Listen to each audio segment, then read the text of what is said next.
Shore excursions are a great way to see and do everything that the ports you're visiting on your Royal Caribbean cruise has to offer. And today we've got the top 10 things you need to be doing on any shore excursion you take up next.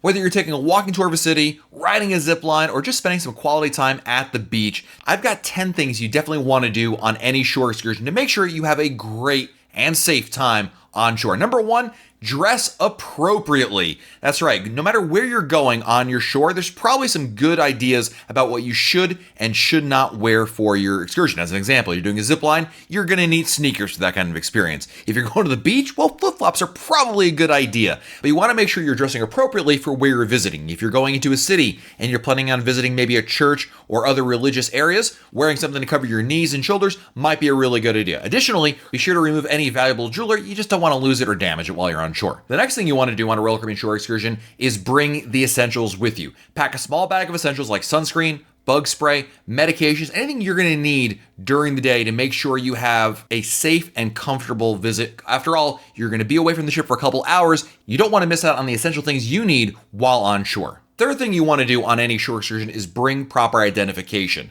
I always bring my passport with me off the ship, but definitely bring either a driver's license or some form of identification, because while you're on shore, getting back on board, you're probably going to need to show identification to the port officials, and if you were ever to get injured while on shore, having identification is really critical to ensuring that you get home safely.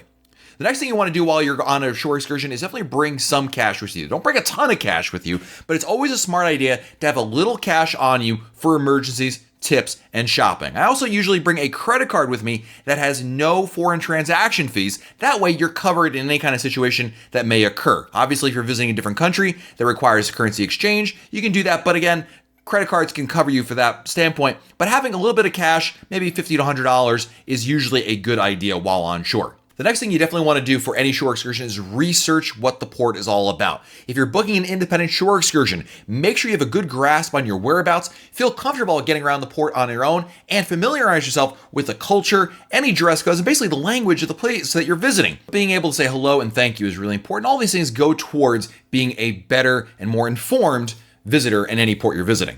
The next thing you want to definitely do is make sure you pay attention to any safety talks or advice that are given to you during the tour. Whether you're doing scuba diving, ATV riding, the zip line, any shore excursion you're doing, if there is a safety talk or advice given or rules provided, you need to listen to it. It is not only for your benefit, it's to make sure you have a safe tour experience. Again, these rules are in place to make sure you have a safe time and can enjoy every single little bit about it. Next thing you definitely want to make sure you do on any shore excursion is be on time. Regardless of whether we're talking about the beginning of the tour or at the end of the day when it's time to meet up with everybody, don't be that guy who shows up late and makes everybody wait. If your guide only gives you 1 hour to roam around town, make sure you wrap it up on time. It's not only unfair to your guide, it's also unfair to the other people on the tour with you as well.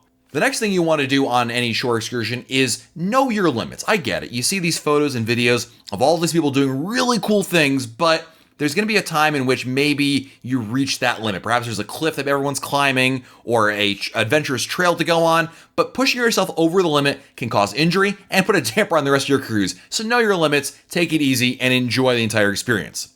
The next thing you want to make sure you do on your cruise is track your time. Losing track of your time while on board your ship is a big mistake. So while you're enjoying drinks at the pool bar or perhaps going down one more trail in the park, keep a close eye on your watch and alcohol intake. You don't want to miss out on your tour return time, or even worse, what time the ship is supposed to leave. So keep in mind your local time and how much time it's going to require you to get back on time, if not a little bit earlier. And the last thing you should definitely do on your Royal Caribbean shore excursion is read the fine print of what is included and not included with your excursion. Whether that's meals, drinks, towels, regardless of what it is, make sure you read that fine print so you know exactly what to bring with you, what you're going to need to pay extra for, and what's included with your shore excursion. Knowing the caveats ahead of time can really help to ensure you have an awesome shore excursion.